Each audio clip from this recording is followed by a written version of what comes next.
This is the Mamamoo podcast, a podcast I created back in 2019 to try and make some sense of the world and all its complexities from a female or feminist point of view, if you like. You know, over these past few years, I have had the absolute honor of interviewing some truly incredible people, and especially women, many of whom we just don't hear about in the mainstream media. And I almost always finish those discussions with a sense of hope and inspiration. Today, my guest and our 1.5 hour chat is a prime example of all this. Natasa Loizou's CV is impressive. Even more impressive is her ability and skill to negotiate, communicate, and cultivate common grounds, something we are in much need of.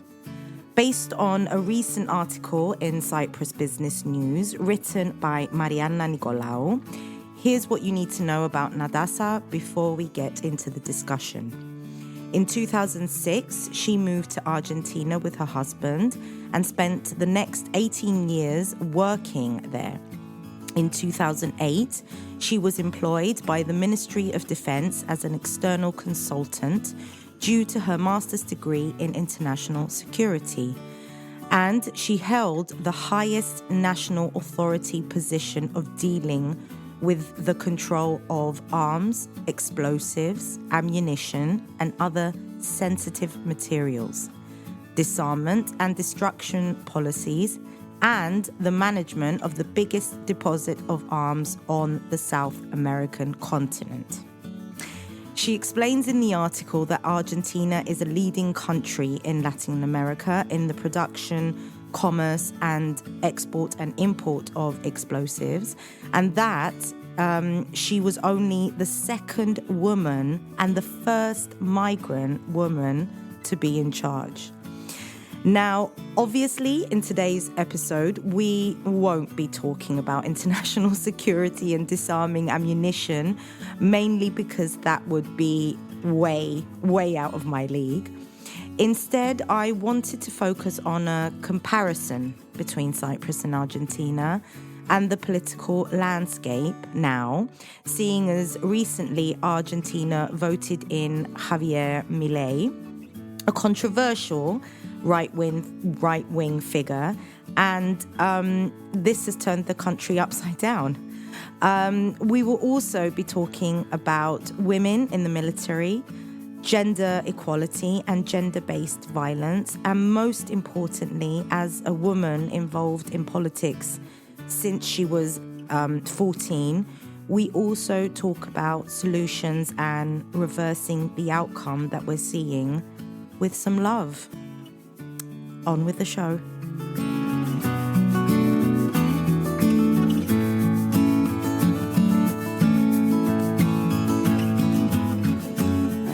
Natasa, welcome to the studio. Thank you. Thank you so much for being here, and I'm really looking forward to our discussion. Even though when I saw your CV, I was kind of she's like opening her eyes. I was like, oh my God, wow. But obviously I lack the knowledge and information to discuss what you do in depth. But I feel that my audience isn't really so interested in that part as much as they are at picking your brain on specific topics here. So let's go straight into it. First of all, I was wondering, do you have any statistics that you could share or research about women in military and security labor markets worldwide? Well, thank you for your good welcoming and your very nice words about women in security in the military. There are some numbers, but they're not really Promising? Promising. Okay, wow. And also, remember always that some states do not always share all their statistics. So basically, the numbers are not really the ones that, I mean, we are in a moment that we are actually needing to construct those numbers. Okay. And start working. But the fundamental part, beside the statistical part, because statistics, when we are talking about topics like these, they have a background that is more interesting. There are questions like, do women want to be in military and security structures in the public and private sector? Should they be there? Can they have the possibility to work there? Do they have the capacities to work in those sectors? I mean, there is this question. I had a question made to me 2 weeks ago when I did a talk at the Ministry of Defense of Cyprus, invited by the British High Commissioner. And a military not from Cyprus told me, do you really think that women could do anything in the military? I said, yes, why not? He said, well, I don't think women can do everything. I mean, maybe now they can fly the fighter airplanes, but I don't believe that women could be captains of military ships. And it was a very good question to or comment to start the discussion. But everyone, I mean, there were some women in the room from military and security structures, and we said, well, why not? I mean, what's there that limits us to be there? So what do you think that people like this person who made this question, what do they feel are the limits for women when it comes to military? Well, it has to do with the image and the cultural role of women in different contexts. It's not the same. I mean, culture has everything to do with that. The stereotypes are mandates that culture creates for us. And this is why we talk about deconstructing our cultural meanings for different things, right? Yeah. The same thing as diversity, as liberty. Now the word liberty comes up a lot.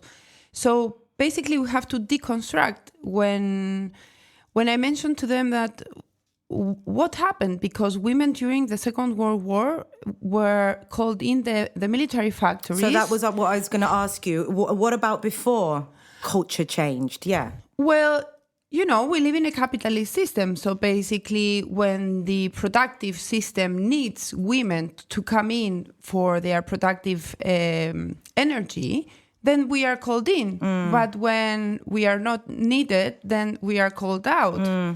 So basically, I feel that it's time that we start giving the opportunities and the possibilities for women to choose where, and to prepare the infrastructure for women to do whatever they want, to choose the career they want. There is this issue that, women and children have this identity of being... They're infantilized, aren't they? Yes, to be protected, etc. But that's in a context of war. For certain reasons that they are categories that need to be treated in a different way.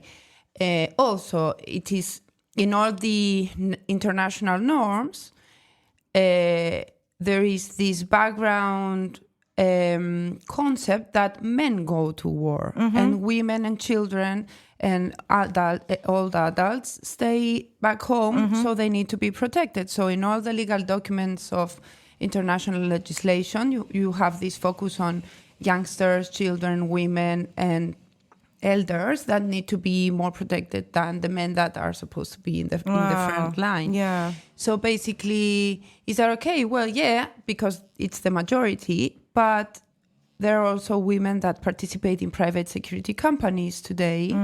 And there are women that are involved within military structures. So basically, we have to also generate the capacities for them to develop their careers and their professions because they chose to, and they got prepared for that.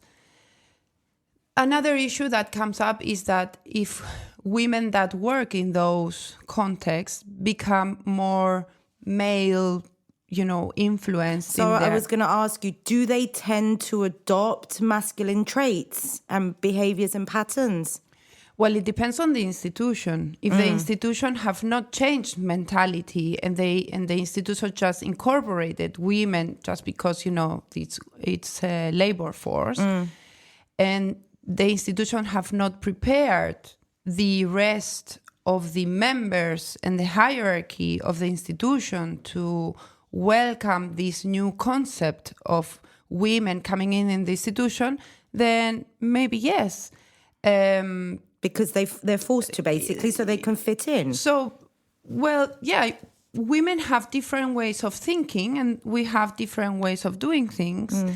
And we have different alerts because we are talking about professions that, have to do with your basic alert senses, right?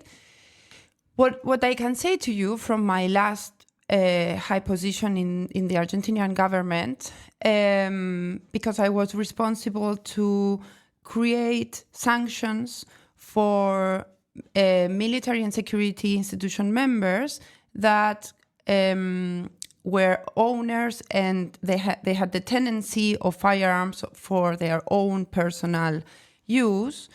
And we received notifications from their institutions that they had claims for gender violence or family violence. So what we noticed is that there was an increase from for domestic violence from women, that they were incorporated in police institutions. Oh, wow. So that issue is not studied yet. So basically, we don't really know what happens. I mean, why we are having these statistics with this high number of women that, they exercise different types of violence, not necessarily physical, but other types of violence, because in Argentinian legislation, we have all of the categories of violence at the same level. So basically, even if you exercise psychological violence, it's the same as if you exercise physical violence. So basically, it's not the same if we take it to the penal legal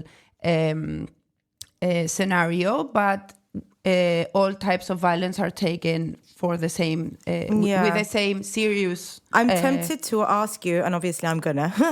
Is that a good idea?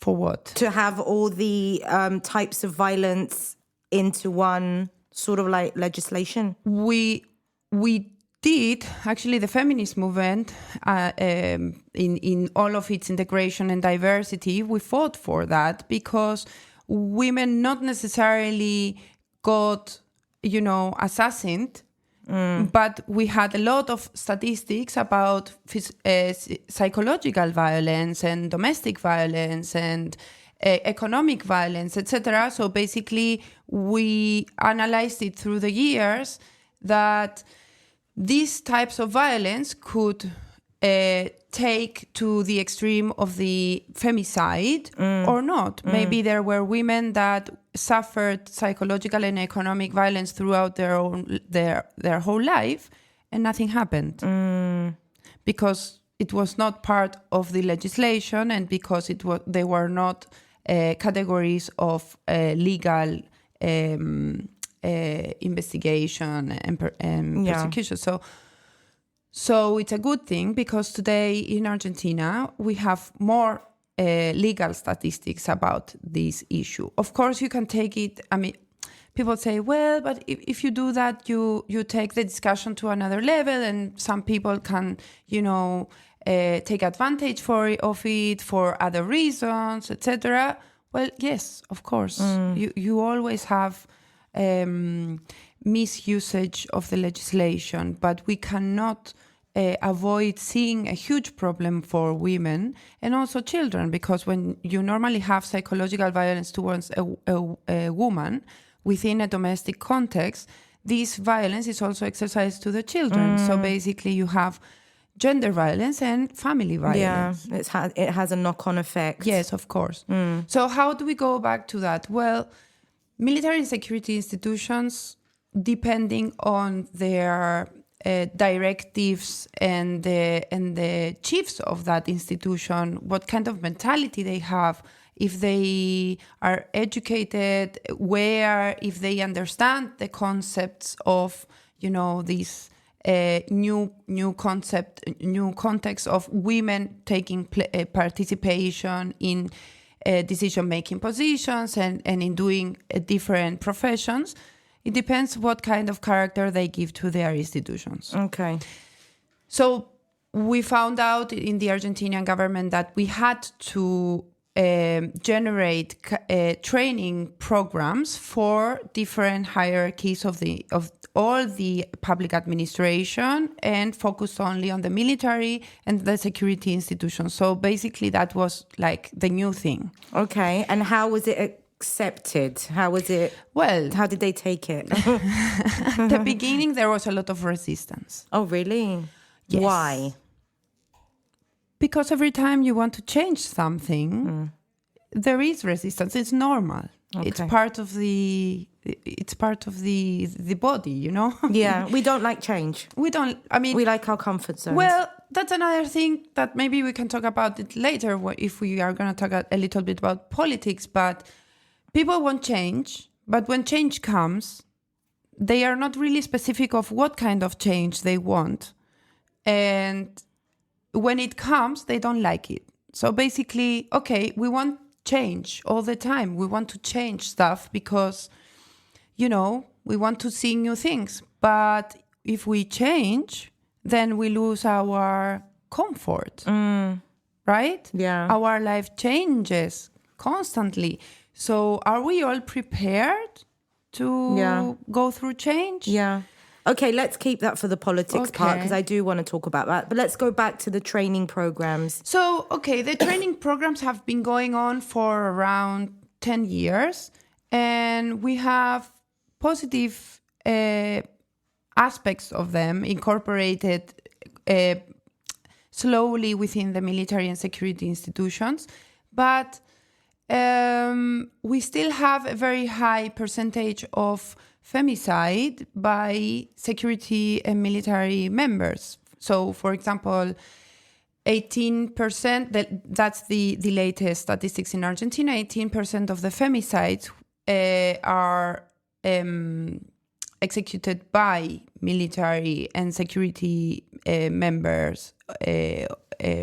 So it's a problem because it's a high percentage. And if we add more variables to the equation, then the use of the uniform and the use of a firearm makes the situation harder.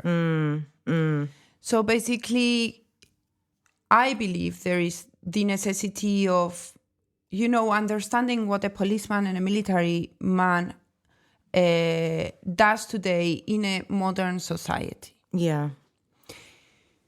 And that's a very interesting discussion, and especially in Latin America when we have these, going to the extremes of government. So basically every time there is this going to the right extreme or going to the left extreme, we have this situation of, okay, the military now, they are supposed to act in a different way. And then when there is a change of government, they have to act in a different way. It's not they change legislation or regulation. It's a different sense of culture, So basically, in order to generate culture, you need time. So if you change from one point to another, then it's difficult to create culture. What normally happens is that the institutions generate their own corporate culture. Yeah. And that's a danger. because, they are institutions that belong to democratic structures. So if they become very corporate in order to, find a balance and an equilibrium, we don't know. Yeah. Well, coming to my mind now, with the limited information and knowledge that I have, is a lot of the time when it comes to reporting domestic violence to the police, especially in Cyprus, we've understood and we've realized that there hasn't been adequate training. And actually, a lot of domestic violence cases do come from policemen, from people who are in the police force. And, it makes you think. You mentioned culture. There's a lot. I wonder what you think about the terminology toxic masculinity.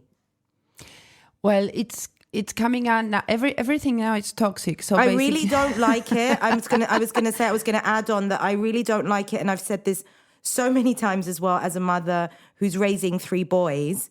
I really don't like that terminology because it just paints the picture dark and black immediately. But what are your thoughts in this context?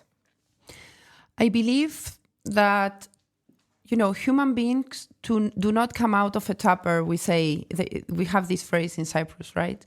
So basically we have to educate them from a very young age.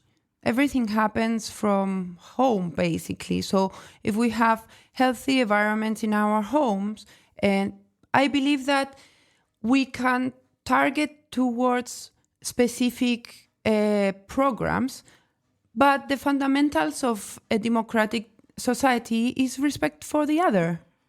Yeah. I mean, we can disagree on something. Mm-hmm. Maybe I don't like something on you, but that does not mean that I am not going to respect you. Mm-hmm. I mean, I expect everyone to respect me, so I have to respect the others. Mm-hmm.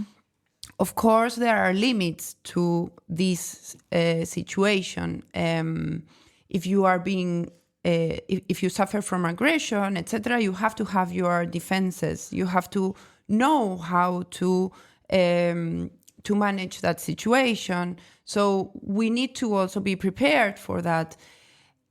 And that is also very important. This needs to be addressed within the houses of our society and also within schools. Children need to know what they are supposed to do if they receive aggression from school, from anyone in the educational community, or they need to know what to do if they receive aggression within their houses or from their friends or colleagues, etc. So how do we generate these channels of communication? How do we generate trust? Because for someone to say something like this, we need to generate trust. And basically, we need to generate trust based on justice, because democracy depends on justice. We need justice. So there is this issue that we have been discussing in Latin America for long.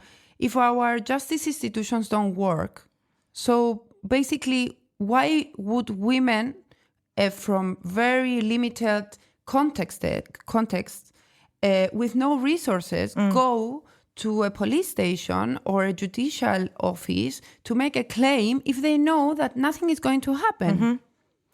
The contrary, maybe the aggressor finds out and then she suffers from more aggression. So basically, we need to generate respect from education.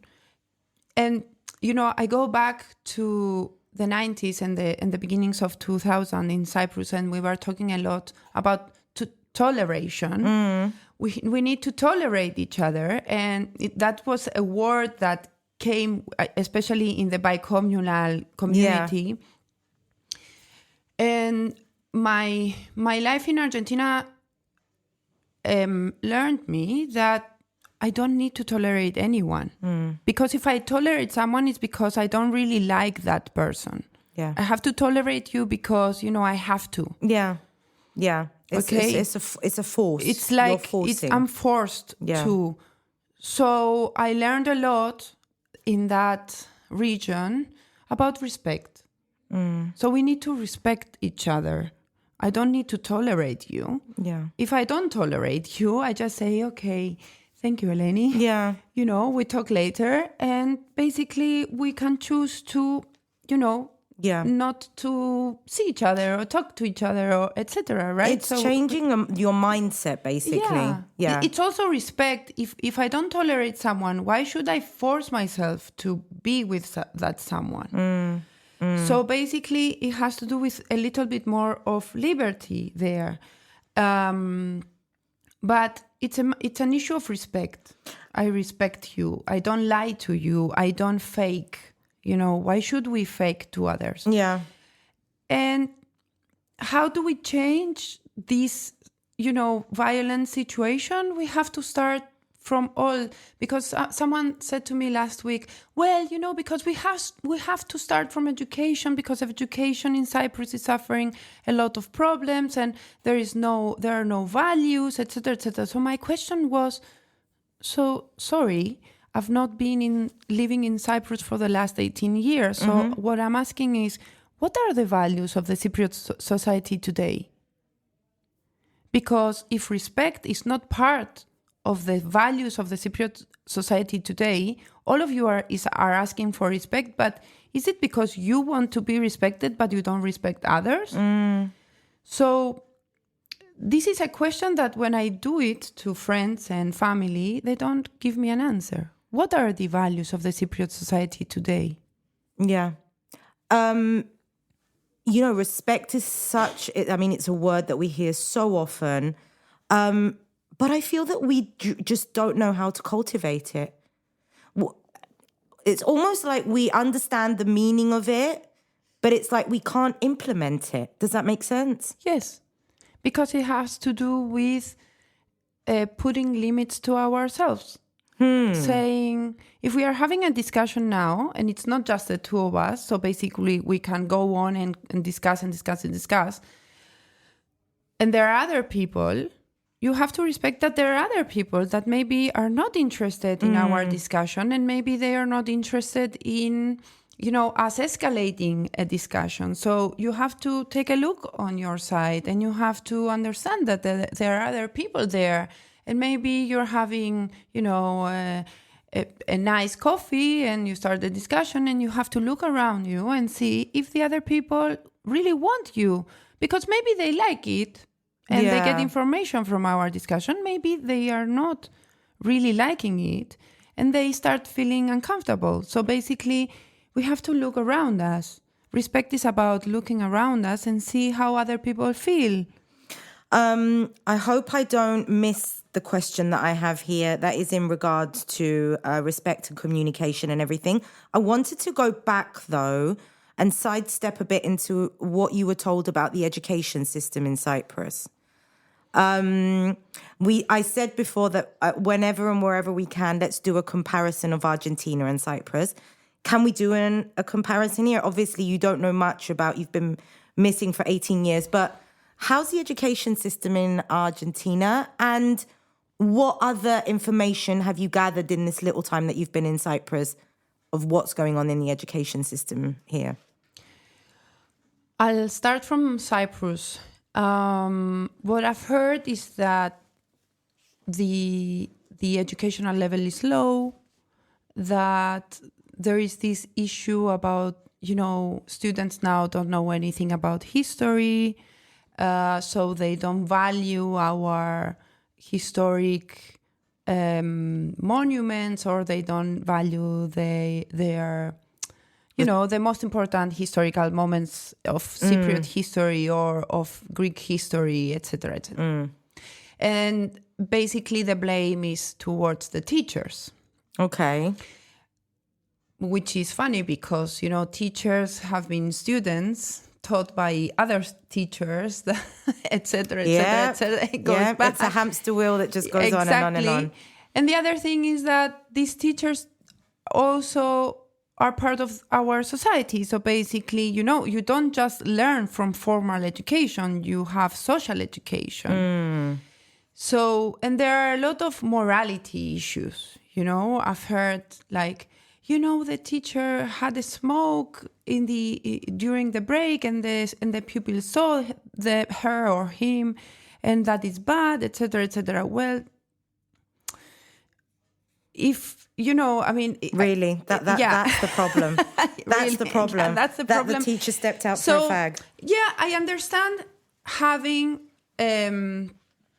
There is this issue that you have to be the perfect teacher that educates perfectly and gives the example to others. Well, we have been going to doctors for decades, and they told us not to smoke, and then doctors smoke a lot because I still remember doctors smoking in the office when you went for an appointment. Exactly.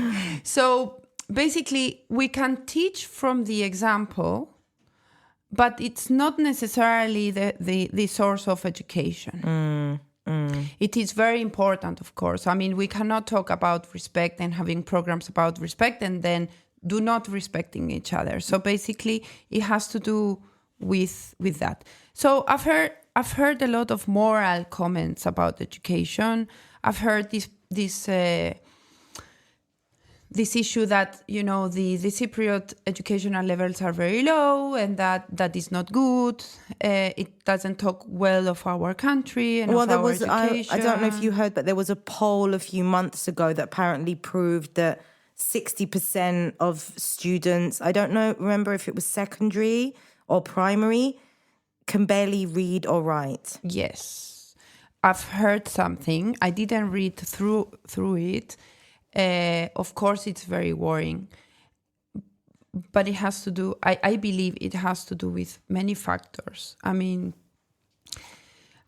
digital education is not properly, taken advantage of because we have this, cultural thing up with taking cell phones and digital technology away from our children, while basically they could read books from their own, cell phones. And in Argentina, the tablets were incorporated and the laptops were incorporated in formal education through a program which is called Conectar Igualdad, which means connecting equality. Okay. And it was given to public school students, secondary school students, and to their teachers. So basically, with a lot of programs and contents, etc. So basically, what it was created is that accessibility, very, very poor kids that didn't have access to internet and a PC or a laptop started having access to that. And what did that create? It gave the possibility to many of them to read stuff that previously they could not have access to get access to books that they could not buy, to boost out throughout information that their parents didn't even know, or their teachers either. So basically, yes, of course, you can always get across the bad literature, but we could also reach that through books. I mean, I remember that you had, the bad books and the good books. I mean, there's still good books and bad books, according to some people. Yeah, some people talk about that. So basically, what's that? So I believe that we need to, have a different view and a different Is it more about tempting or incentivizing the actual kids to be interested in what they are being taught? Well, it's the way you talk. It's also the way you teach, yeah. Right? Because if you just give them the cell phone and you leave them alone, that's a huge issue. In Argentina, there are NGOs that are now working on making awareness on parents and the educational system about grooming, which is basically bullying in the cyberspace. Because they have those group chats, so it's very worrying. So basically, what they are doing, they are going to schools and they explain to kids and teachers what that bullying and abuse, etc., that is going on in the cyberspace. And they also explain how you're supposed to own that technology, telling kids and parents that how important it is for a cell phone to be registered on the name and surname of the child, even though, you are registering a child, because if there is legal situations and violations that going on through that device, then you need to prove that the person using it was a child. Was actual a child. Exactly. Okay. But going back to the educational part, Argentina made a lot of progress through the program about sexual integral education. This is a huge topic here in Cyprus. It's a huge topic here. I don't know about Argentina. And it's like I'm looking... Oh, you've been bombarded with it already? No, I mean, it's my country. Cyprus is my country, and I really love it. And even if it's going through bad or good stuff, I will always be following the news, etc. So no, I haven't been bombarded, but I have been trying to keep up with the news. So I've heard about this issue. What I can say that the same things, moral and ethical, etc., and the criticisms that are being said here, this is what have been going on in Argentina, and it's part of the change. Remember when I said, people want change, but then they don't want to really change their comfort zone. And also there, as someone that has been participated in politics since I was 14 years old, we always ask for solutions, and we criticize every kind of solution that comes to us, but we do not do critical construction of new solutions. Okay, so if this is bad, how we would resolve it? And there is so much that we don't really know of the functionality of the state and the budget and et cetera, and everyone we started, but they mismanage money because they spend in cars and security and blah blah blah. This is what I have been bombarded with. Okay, so you have been bombarded with something. Something, and I say, okay, there are a lot of technical stuff in managing bureaucratic structures. This is not an excuse, but politicians cannot on their own offer solutions, because we need to have more integration of universities, of research centers, of the community. Let's say if we are going to talk about the education system, in Argentina we have by legislation the educational community, which is integrated by the schools, the authorities of the schools, the political authorities of education, the parents, the students' associations. Basically, the students vote their representatives. So basically, we have elections within the schools. So the representatives of the students and the students. Wow. So it's not like you have big assemblies all the time. Yeah. But if you have, a critical situation in a school, you then have the those school, different voices. You have all these different voices. Yeah. At least to communicate, to make them understand what is going on, to try to listen to, and it's by legislation. So basically, a director of a school cannot just avoid the parents or avoid the representative of the students. Okay. You have to, by legislation, make them part. It makes decision-making harder and more difficult, yes, because you have more voices, but it makes it more democratic. So how is that working out now in regards to sex education in Argentina? I cannot talk to you about now because I've been here for the last 2 months and we have a change of government. The educational system doesn't work because of vacation. So basically, we're going to find out what is going to happen with the educational system from the 1st of March onwards. Okay. So it's going to be a huge surprise because the new president in his electoral campaign challenged the educational system in certain issues.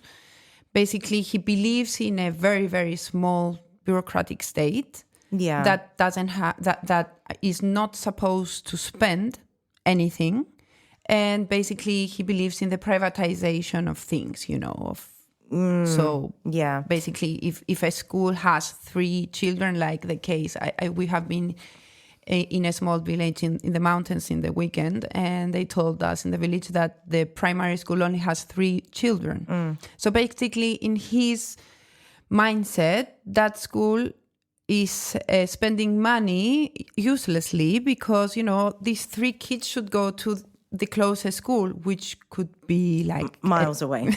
Yeah. Yeah.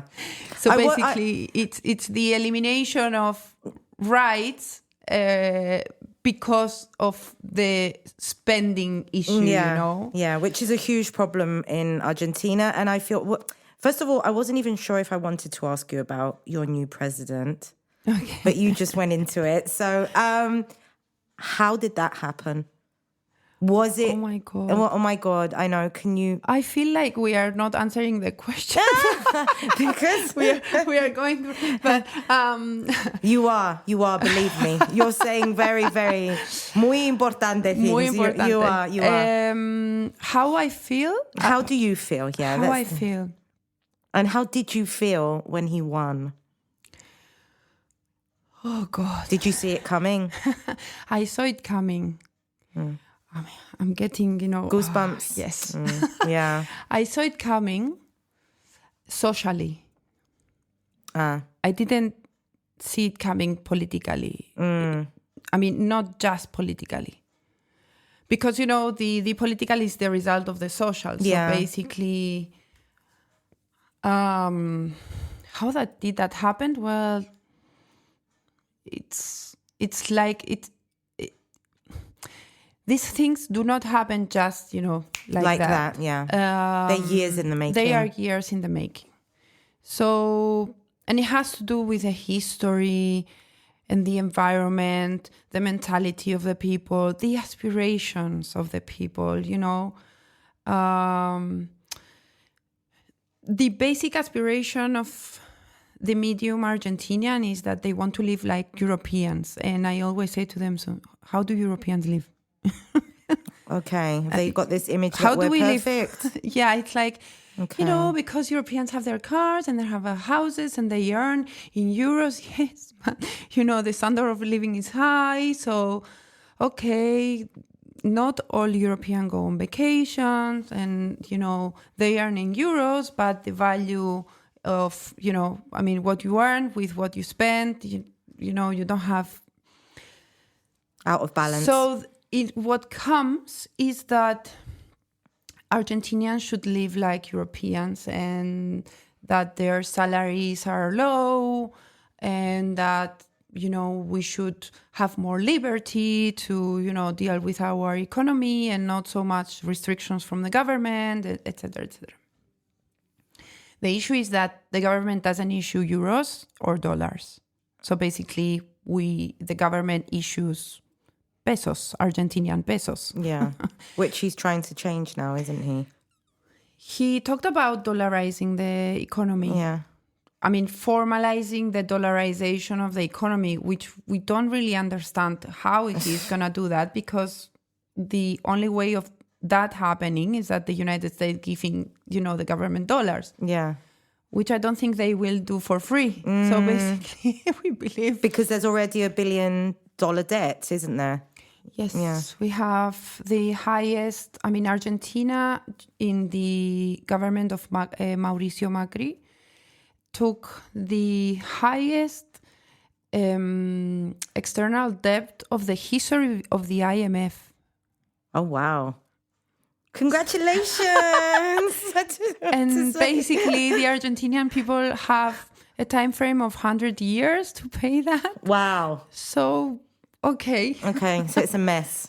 It's a mess. To say the least. It's a mess. Of course, I have to be critical because I participate in politics in Argentina actively, and I was a member of the latest government, which was, the Peronist government. It was not the perfect government. We did a lot of mistakes, but of course, no government is perfect.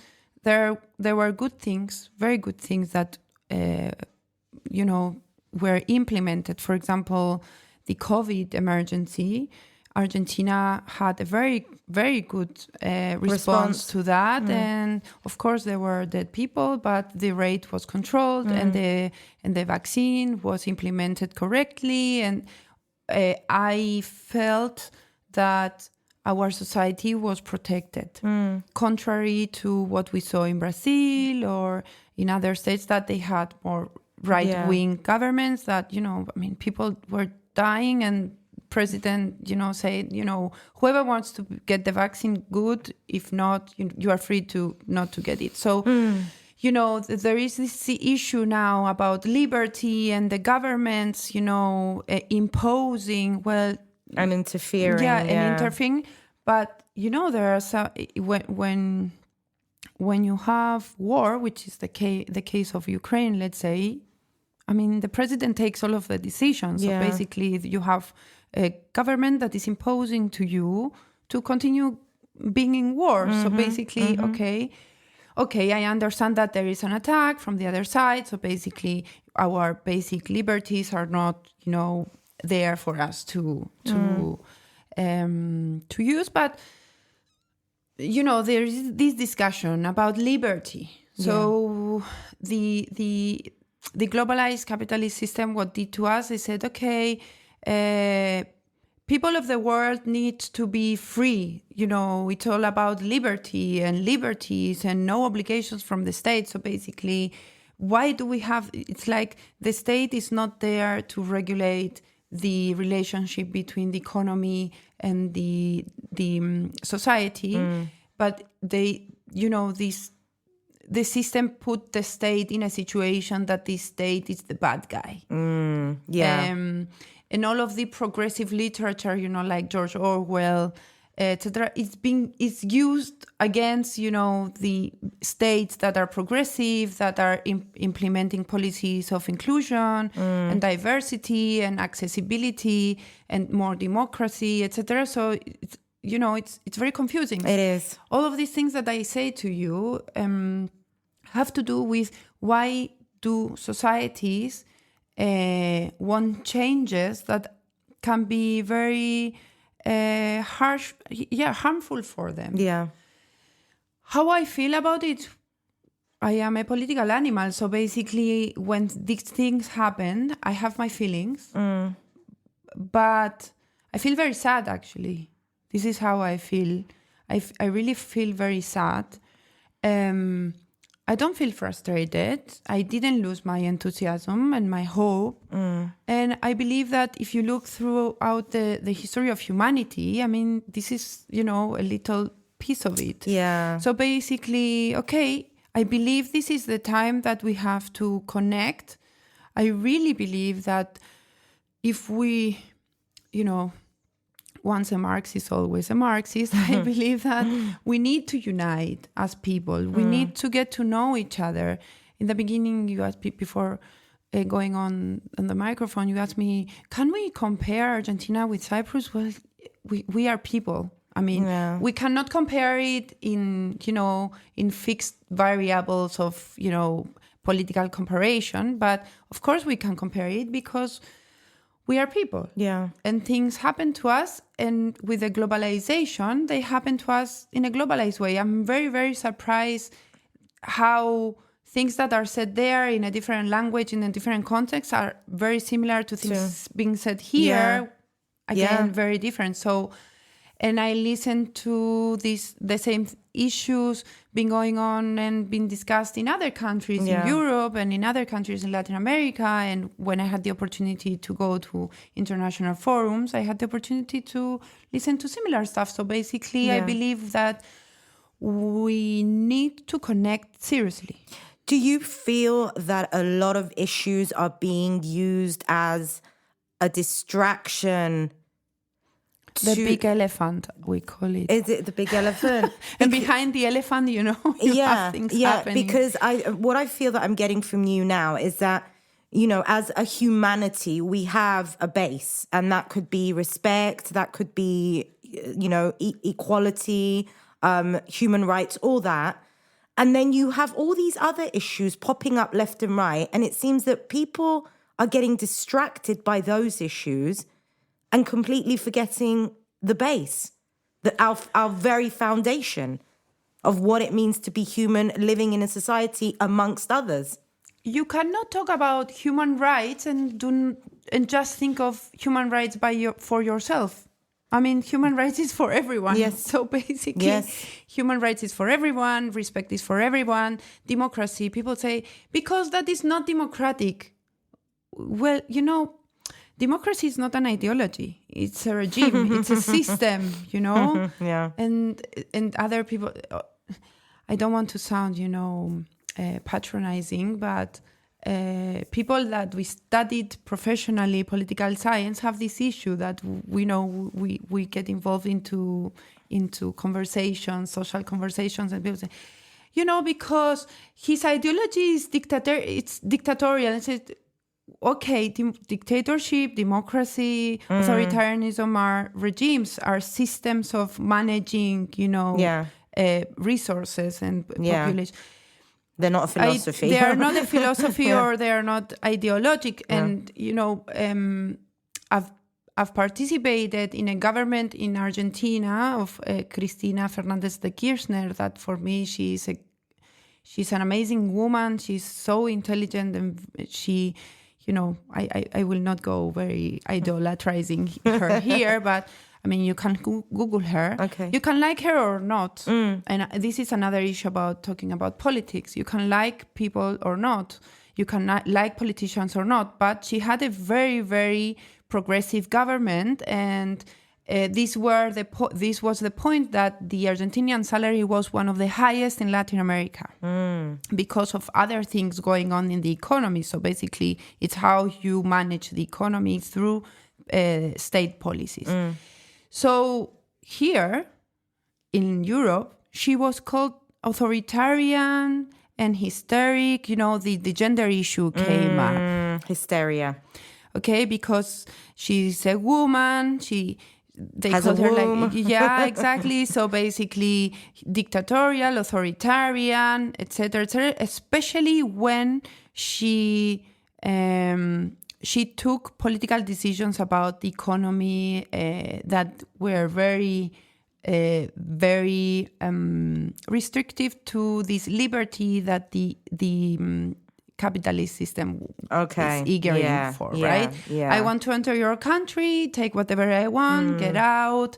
Nothing happens. I don't pay taxes. I evade. I don't respect your regulation, etc., etc. So basically, sounds very familiar. Yeah. So basically, this image was created of her as being a corrupt state leader and as being dictatorial. And it was the moment that it was, democracy was flourishing, because it was the moment that you had most participation, And there is the other thing. No one is telling you not to participate. So if you don't participate, basically it's a decision that you take because you don't like it. Okay, we respect it. So at some point in 2017, when our government in 2015, we lost the elections. So we had a right-wing government. And in 2017, she told us, we have to go out and listen to the people. We have to stop talking and listen to the people. But we didn't know how.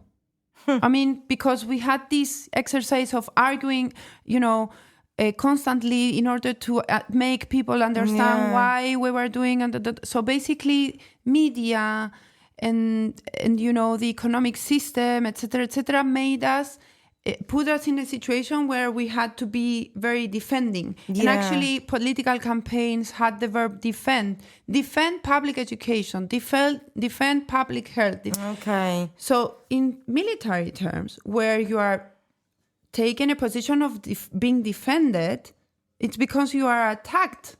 So I started thinking, okay, maybe we have to change our mindset Yeah. on how to do politics. Maybe we have to start, thinking a new strategy of how to go back in the battlefield and give new battles in a different way. Yeah.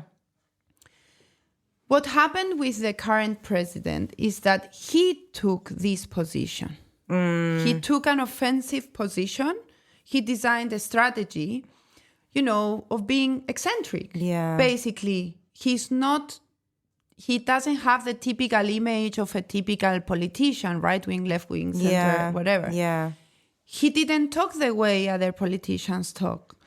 He said whatever he thought, even though it was, very extreme and very, oh my God, it was like, oh my God. It was just, oh my God. There was no political correction. Yeah. Okay. No political He was correctness. no politically correct. Yeah. So basically, people said, okay, he's different. Because also his argument was, I'm going to kick out all of the political caste. I will kick out all of the, professional politicians that are corrupted and stealing, etc., etc. So all these moral issues that were cultivated throughout all these years. Yeah. I guess the traditional political parties and organizations and politicians, etc. So basically what happened is that, okay, this one is being criticized a lot, and this candidate also, and this candidate. So basically, who can be a candidate? Because you had to. We were being attacked. Yeah. So basically, we wanted to choose the best candidate that Yeah. But if you choose someone that is not known, you have another problem. People don't know the candidate. You need a lot of time to install a candidate. Yeah. We are talking about societies that are, Argentina is integrated by 47 million people. So basically, and you have 24 provincial jurisdictions. So basically, and from one side, from the northern part of Argentina to the southern part of Argentina, you have to take, planes. Yeah. So basically, what happened is that he took the offensive. He designed an offensive strategy. Of course, not alone. Yeah. He was supported by the media, the status institutions that maintain the international globalized capitalist system alive. And every time we say the capitalist system is in crisis, it's muting. So basically, this is part of the muting. Yeah. It started with Trump. Then, people say, how come we are going to the extreme right? The thing is that it's not just extreme right, because they are very liquid personalities and very for me, I mean, it's very difficult to put, these kind of ideas in right-wing or left-wing boxes. So maybe we have to understand what is going on. Maybe we need new categories. And the other issue is that the campaign in Argentina was based on the feeling of hate. Isn't that what a lot of the campaigns in Europe are based on? That is why and we can take the example here in Cyprus now. We have a far right wing party coming up to be third party in Cyprus right now. And I often say, a lot of the time, is that it's just all based on hate for the person. For the other. Oh, the other. There you go. For the other. Remember we talked about respect. If I hate, I mean, when people, when we say, oh my God, I hate, this coffee. And I normally look at them and say, hate takes the same energy as love. So is it that much? Yes. I mean, that's what you mean with it. It's like, do you really hate the coffee? Okay. I mean, it takes a lot of energy to hate someone. Yeah, it does. Which basically, if you hate someone, you don't, I mean, how can you respect the other person if you don't love them? I mean, I don't have to love you because I mean, come on, we don't really know each other. So we respect each other. Mm-hmm. But if I treat you well and you treat me well and, we have a good conversation and we can develop love. So basically, you develop emotions. I'm not a psychologist, but from my own perspective, and since politics is all about that. So if you hate someone or something or an idea, it's because, oh my God, you have been taking your time to develop all these emotions. And you've put the energy into it. But someone could argue and say, which is what we get a lot here in Cyprus, is that I don't hate the other. I just feel that the other is taking from me. And this is the point with immigration, which is huge. I mean, they did a poll the other day in Cyprus, and second to the economy is the immigration as big issues that we're facing now. And I don't want to go into the immigration. If we can stay on the philosophy of it, the ideology of it. But I just remembered that I did say that I wanted to ask you something, a question that is along these lines. Somewhere I read about you that you have learned to negotiate, communicate, and cultivate common ground in what you do.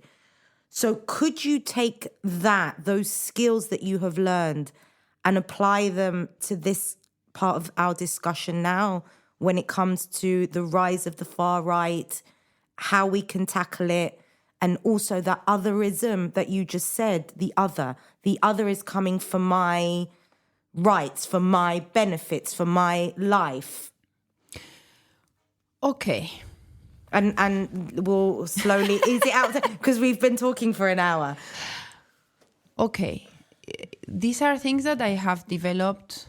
I'm not a philosophist. I'm not even a political scientist anymore because I have been more dedicated into the public function than. So I'm not sure I can theorize, but this is the moment when I say these are my own ideas from my experiences and knowledge that I have cultivated. I realized since I was very young that living in a divided country, that we wanted to unify, that we were educated, with blood in our books. Little kids, in the primary school, etc. They're still on the front They're covers. still on the and a lot of other issues. I mean, a lot of things that stuck in the back of our head. That I realized that in order to resolve things with others, because basically we are citizens of the globe. So basically we have to, distribute and manage the resources that the globe is giving to us. Correct. So basically, if we live in Cyprus, this is the part of the resource that, was distributed to us. And basically we need to coexist with other individuals in order to, make our life easier. So we have to first understand that I have to live with Eleni and Horacio and Fedra and Leo, blah, blah, blah, blah, blah.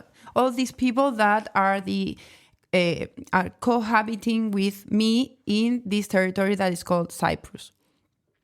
We can have more or less people. If you have more, you have to, manage less resources for each person. So basically, that's the idea. If you have migrants coming here and, you have to include them in this redistribution. The issue is, how did we end up here? And I ask, Cypriots around, have you been into Chirokitia? Do you know the history of Chirokitia? So basically, they were people that came from a different place. They were installed here And this is the basis of the Cyprus history, right? Okay. So it's not like, they don't like that when they you don't say like that. that. So basically, yeah. And they came here. We came here. I'm coming from a family that has a long migrant history. My father was born in Egypt, being Greek. My grandparents are partly Greek. And then if you go back to history, maybe they ended up in a ship of the Ottoman Empire, etc. So people move. And capitalism, part of except of moving freely money and moving freely products, it's moving freely people around. So this is very contradictory when governments and societies say that they are against migration, because it's part of capitalism, a very basic part of capitalism. So the issue of I don't want the other to take more from me. Well, do you need more? So basically, if we look, this is about solidarity, right? So this is how you bring in all these concepts. So basically, I identify you as another human being, no matter where you come from, what happened to you, what you are, etc. Except if you're a criminal, and of course, there is another treatment to criminals.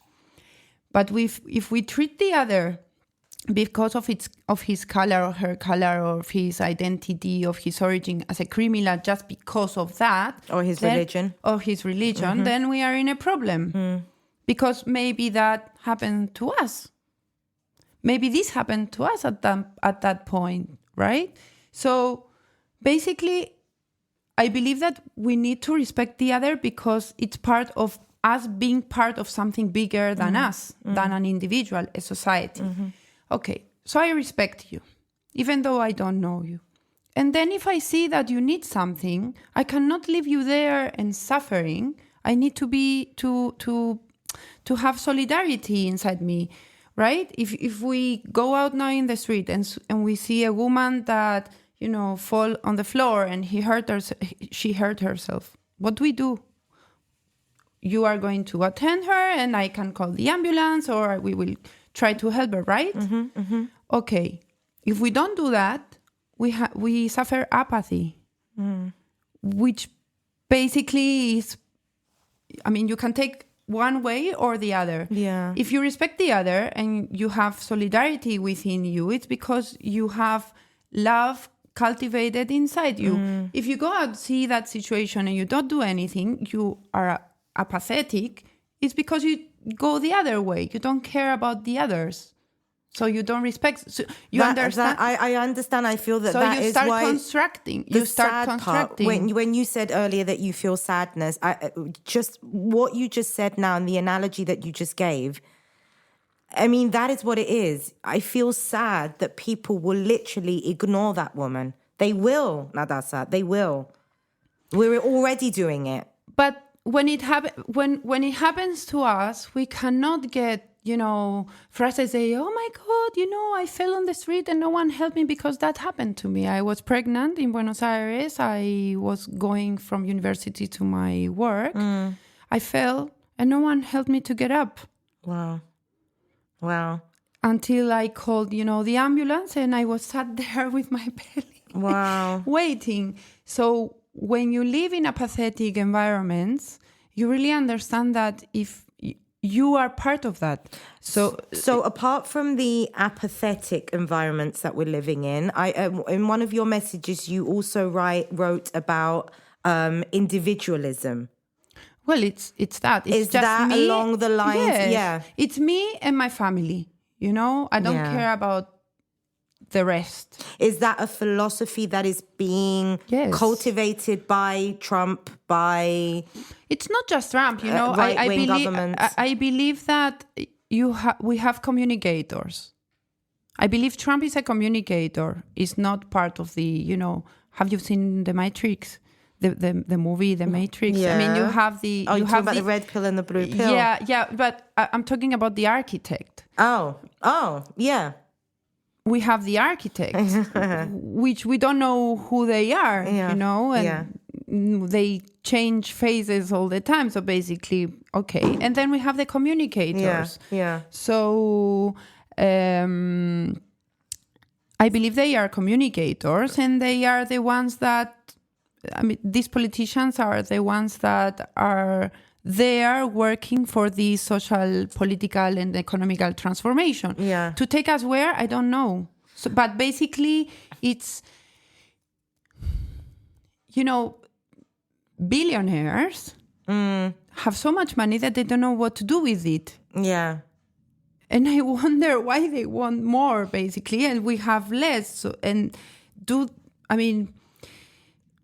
want to say that, going back to, politicians and why is such a large group of people trusting a politician, say like Trump or like what's his name? Milei. Why are they seeing those politicians as different to the other politicians?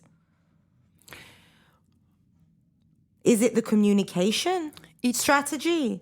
Yes, of course, because they are, they are outsiders. So basically, there is a media strategy to install them as eccentric outsiders. So not your regular politician. Yeah, he's something different. It's not like the media. They open up the doors for them. Just they are here just for us to get to know who they are. But this, journalism treated Milei in Argentina like he's here because he's weird and he's saying weird things. We don't really like him, but maybe. So if we ask him what he's going to do to the other government or to the other party, so maybe he says things that we like. So it's a very confusing situation for the people. Yes. So basically what they constructed is that because they are outsiders and because they say what they think, they are not controlled by anyone. There's no one censoring them. Yeah, their agenda is their agenda. There is no one that, has a secret agenda for them, like the traditional politicians that I don't say. And of course, this idea is constructed on realities, on pragmatic issues. Of course, there is corruption. There has been corruption for centuries. And the real cases is what media and the system takes to construct that traditional politicians and political parties are the bad thing in politics and we have to kick them out and etc. because they are corrupted and they are immoral and because they say to us, don't go to, in COVID, don't have social meetings, but then they had private parties, etc., etc. So, the accusation, it's exaggerated, but it's constructed on real small things. Yeah. Okay? Yeah. So you create this morality against everyone. So basically in Latin America and in Argentina, we call it the anti-politics. Okay. And the anti-politics happened in Argentina in 2001 when the people, the middle class went out in the street and said, you go out, every one of you. So they told, all political parties go out. We don't want you anymore because you cannot solve our situation. There was recovery because there was an outsider who was Nestor Kirchner, that he started the recuperation of the economy in Argentina, of the political system, etc., in 2003. So from 2003 to 2015, you had the recovery of the state, political policies, the political participation. There was like a new incoming of youngsters in politics, huge participation. I was part of that. And I used to say, I had lost hope in Europe and I recovered it here in Latin America. Now I feel that we are in the same situation. Now I'm 40 years old. So basically, I cannot think as a youngster in politics, either in Cyprus or in Argentina, because, my mindset is totally different. You've seen too much. I've experienced too much. So basically, I'm more rational. And I'm not a conformist, of course. And I as I said before, I maybe feel sad, but I never lose hope. And I feel this power inside me that we have to participate. Even, even if you don't like political structures, even if you are not happy with your political party, you have to be there. You have to be there. You have to participate. We cannot create new small parties, all the time. I mean, we can if some things, go absolutely dead. But then this, this sense of I cannot expect others to create things for me. I cannot create others to make my life different and make my children's life different. I have to participate. And when you participate, you realize, first of all, that there are other realities than yours. I've seen situations in Argentina that I never imagined, right? I've seen situations of very, very rich people and very, very poor people.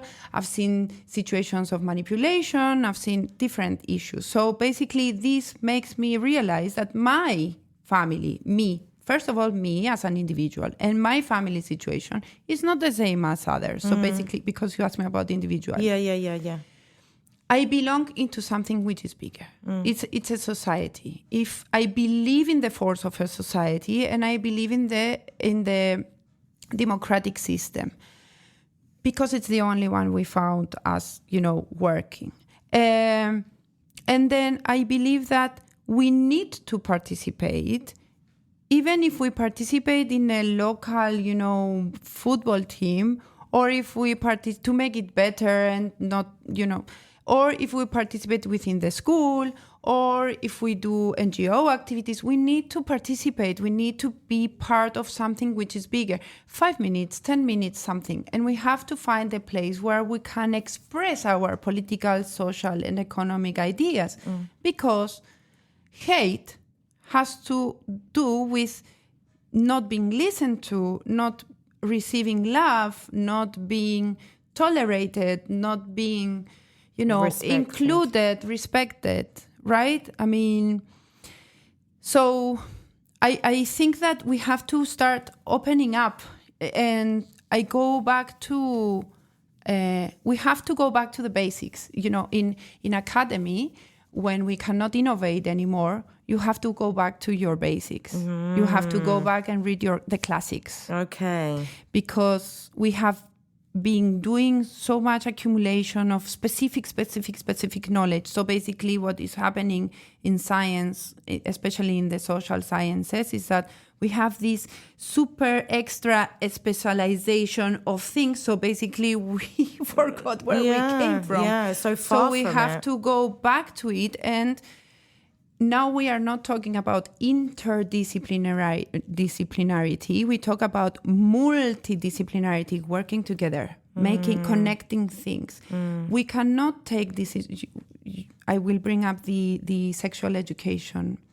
We cannot create political public policies to attack one issue based on one discipline. We have to think of these things in a multidisciplinary perspective. We have to bring in the medics, the sociologists, the anthropologists, the psychologists, the educationals, the pedagogists, the politicians. We have to create big tables of discussion and reading and learning. And there's another issue. Politicians do not have time to learn to read. Wow, I didn't think of that. Everything has to be extra resumed in small summaries of 1 page because they don't have time to read. Wow. Okay? Yeah. So if you lose time, if you lose your critical time of reading and thinking, how are you going to take critical decisions? Yeah. So the same thing happens with the media. I mean, we only read the titles and the subtitles of the news, right? We don't read the whole article. And the media knows this, which is the reason why we have headlines that are just so triggering most of the time. People don't have time to read. And we go, look how we go back, right, to the educational system. It's all a circle. So basically, we cannot talk about one issue and not talk about the other. We need to find the time, first of all, for love. We need to find the time to be loved and love others, to talk to each other, to say our ideas, to say how we feel and not to hide it. If I want to cry because I feel emotional, I do, and I will do it with a person. Imagine one person that is full of hate. If that person feels anger and sadness, and I ask you, with whom she externalizes his anger and sadness? No one. No one. And also because the chances are that it comes out in a very different and aggressive. Yes, that is why they express. That is why they unite. They unite. Firstly, this occurred in the social media. So basically, firstly, they organized in social media. We had the trolls. Remember, years ago, we had the trolls, and then we had the haters, etc. Now we have the grifters. Now we have the grifters, etc. Then this was externalized in the streets. Because we thought that they were just trolls. And then we saw them and I said, wow, what happened? You know? They've come out. So how, and now I ask you, how can a politician, being president of a country, take decisions if they don't have psychologists among themselves? Because you have to deal with a social problem, which is the psychology of your, how can you deal with parents being angry about your educational decisions if you who are the psychologists that are analyzing the social situation? Not I go to therapy, so I treat my stuff. Okay. But the psychologist is also a person, so we are a community. I believe that we need to start like, okay, let's meet and start talking to ourselves. This is why I said to you how I feel. I feel sad, but I really want to talk to these people. But in order to talk to these people that are full of hate, I need to be prepared. I need to be prepared. I realize that. I need to have a lot of tolerance. First of all, I need to respect that person, right? Because they voted something that I don't like and that maybe turns against me and my family and, my beliefs, and my beliefs, my society, it's not good for me to see, pensioners that are not able to go to the supermarket and eat, etc. I mean, I feel really sad.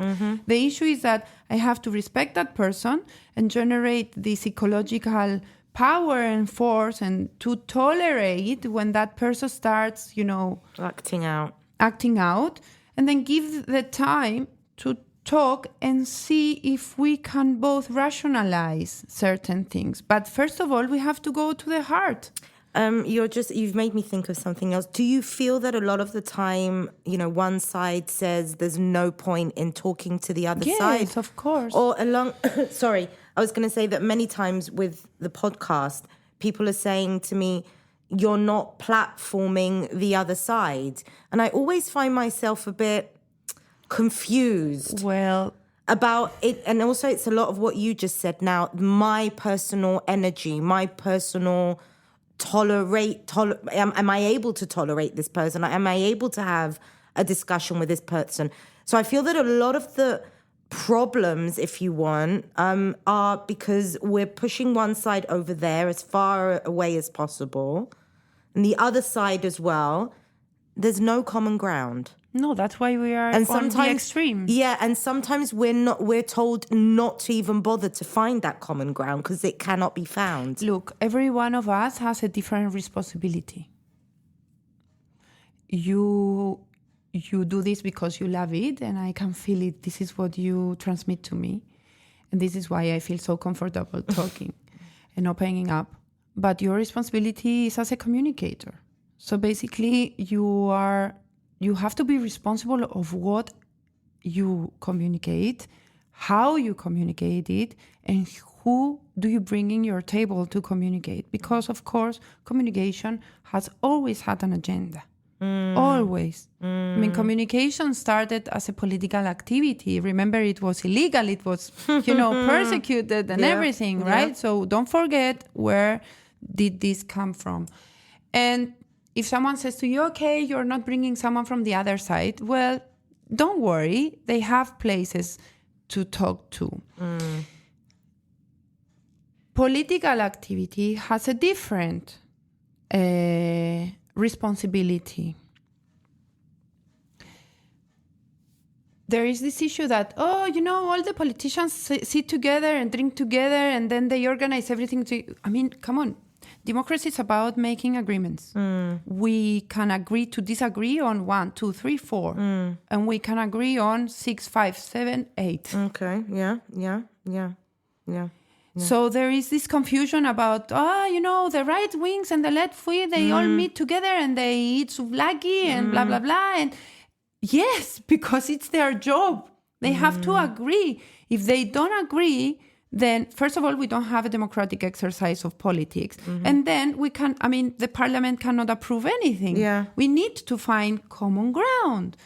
If you don't find common ground, you cannot agree. And the other issue is that we cannot make revolutions, because people say, it's not revolutionary. Well, what is revolutionary today? Technology and science, because it's a change in very fast path. Leaps and bounds. Exactly. Yeah. But we need to understand that politics is all about taking steps. I mean, we can not, jump around, because if you jump, then, you can have instability. You take steps because the parliamentarians are representatives of the people who voted them. There are other issues, political issues, that we are not going to discuss, about representation, etc. So basically, they are taking steps. Taking steps to what? To find common ground and to agree on certain issues in order to manage the resources that this territory has and that people agree with it. Maybe we don't agree. Maybe we don't like it. Then it's part of them to take steps in changing. That is the more institutional politics. But then you have other politics where I want to know what the other side is thinking. How do I know if I know because I listen to them on television? That's, at the communicational agenda. Sit down. What do you think? I'm not saying that maybe it's revolutionary saying this, but me, on this moment of my life, I believe that as a political animal, I need to sit on that table and talk to the other side. Where did I exercise that? In Argentina, when I was executive director of the National Agency of Controlled Materials. So basically, it's the organization, the public organization that controls the legal market of firearms, explosives, and ammunition. I had meetings with the companies that produced firearms, explosives, and ammunition. And I was criticized. How am I supposed to regulate them, control them, understand them if I don't sit on the table with them, not to agree anything, just to, to respond. Here I am. Yeah. This is my agenda. This is my policy. Yeah. This is what we are going to do. Let me know what you think about it. Are we going to work together for the benefit of society, to reduce risks of accidents, of, deviations of, of the legal market towards the legal market? There are a lot of security issues to talk with them. They were absolutely surprised. Wow. Why? Because they were not used to having this transparency. And this is another issue. I have been criticized from the inside and the outside of my political participation about my honesty, my transparency, and why do you say to people what you are going to do? You're letting them know, because I know how they think. I know that the system thinks the other way around. I hide things So I'm more intelligent than you, and I can, win this battle. So if you are different and you start being transparent and honest, they think that you are lying to them. They think that you are tricking them. We're so far removed from it. Yes. Then. So basically, I won battles because I told them, look, I'm going to do this regulation. It's going to affect you in this way, in this way, in this way. Get prepared. Yeah. I'm letting you know. Yeah. Just for you not to. I'm letting you know this is going to occur. They didn't believe it. First of all, because I was a woman in a very masculine. Does it look? Yeah. Yes, they that didn't believe me. That had a lot to do with it. Yes, that had a lot to do with it. Being a woman in a very masculine environment with very masculine objects, yes, had. But in the beginning, I was, kind of pissed off. And then I was having fun with it because, okay, I saw them that they didn't believe me. They didn't, they left my office and they thought, she's not gonna do that, And then it happened. So all of them were surprised. And the issue is that they could not, claim, because when they did, I said, I told you this like a year ago. So transparency and honesty is the contrary of being eccentric, Yeah. I don't have to be eccentric to call the attention of the public. I just need to be honest. And we have to be honest on how the state functions. I don't want to make political positions about the government in Cyprus because I don't live here and because of ethical, professional issues. But like 2 weeks ago, I heard that the president announced 80 plus goals for this year. Yeah. And 83, I think. 83, okay. And I was like, oh my God. Because in my brain, I thought, to reach these goals, you have to establish so many policies. Most of them probably need to be, approved and sanctioned by the parliament. And it's a year with a very limited resources. So I said, why did he say that? Because now the population is waiting, not 80, it's waiting 20. If he's not able to deliver these 20 by December, he's in big trouble. Yeah. So political communications has invaded the political system and it's taking decisions for the political system. And they don't care because, political communication agents around the world just, they are doing their profession. So help me to win elections, help me to to have a good government, help me to have a good communication in my government. But then things happen and you have people that feel anger and hate and frustration, etc. And they lose faith in the political system. So who earns here? I mean, who gets the benefits out of it? Well, surely the people don't. No. And this is the problem, because if you have a politician that loses an election and goes home or, goes to work, it's one thing. Yeah. But when you have a whole population of people that are suffering emotionally, that are suffering socially, individually, all of these issues, generate a lot of family dynamics that we don't really understand. And, so do we really need to live in this situation? I mean, being transparent, saying, okay, look, guys, Cyprus has this debt.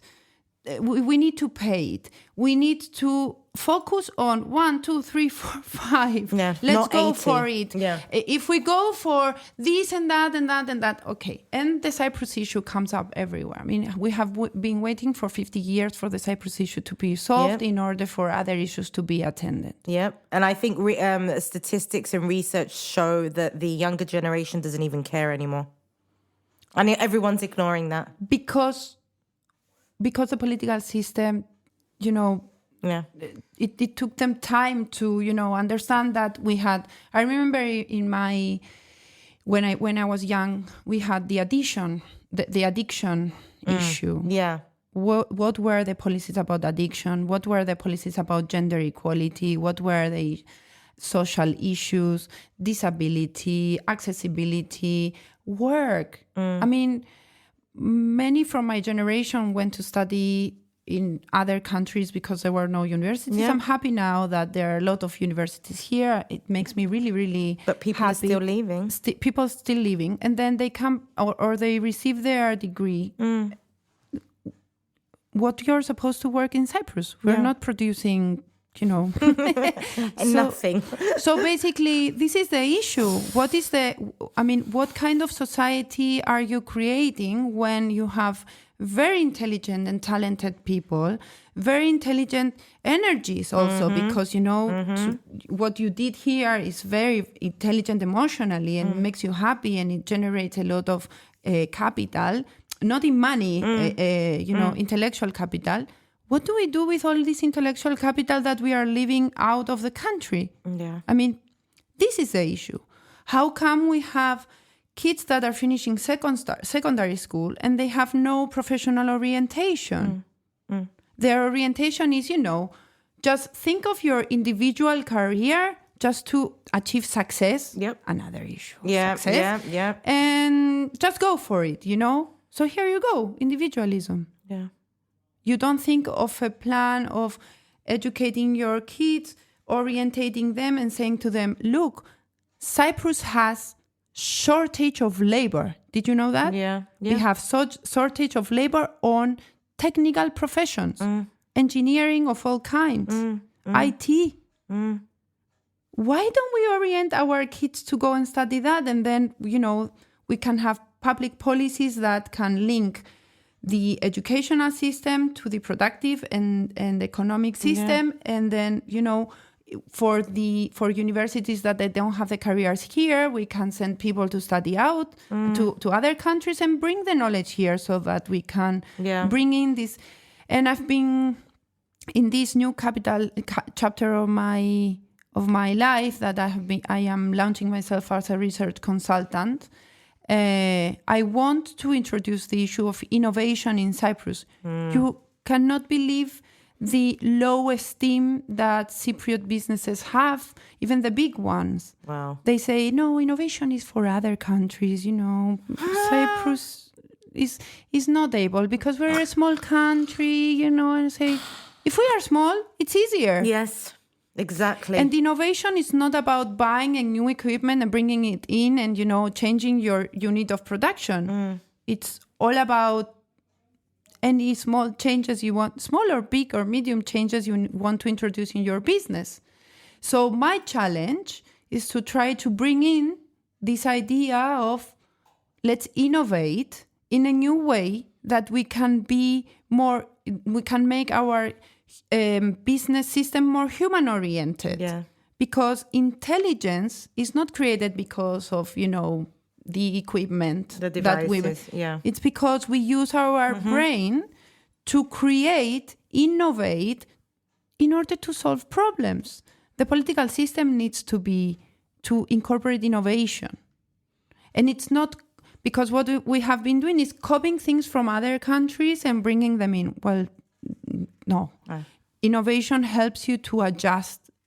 You need to have your problematic identified, studied with a good diagnosis, and then you can buzz around what other solutions are out there in the world. And then innovation, what can help you is to adjust to what you need. Yeah. It's a tailored resolution. And adapt it. Yeah, exactly. Yes, it's not an adaptation. It's you create it for you. Yeah. You take ideas from the rest of the world and you don't adapt them. You create you kind something of new. Customize it. Yes. Yeah. You create it for you. Can we have you in politics, please, here in Cyprus? Although my God. Well, I'm just going to put it out there. And I'm sure that I'm going to get a lot of feedback from people, especially women, saying, get her in the government. Natasa, I don't know how to thank you. This conversation could go on. Look, I've got a whole page here of questions. And I didn't a lot of questions not answered completely. I do. What I loved about this conversation is that there aren't any straightforward answers to these questions, and that is so evident. We have to innovate. We have to innovate. That's what we're doing. Anyway, I would like to thank you so much for the very inspiring podcast that we've just recorded. Thank you so much. And since you're not going back, are you going back to Argentina? Yes, I'm going back to Argentina this Saturday. I have to take the kids back to school. Okay. But our plan is to come and go. Okay. So So I can catch you the next time you come? Yes, of course, yes. Okay, all right. I'm going to do that. Thank you so much. I thank you also very much for inviting me and for the space and making me feel happy to be here. Thank you. Thank you, Natasa.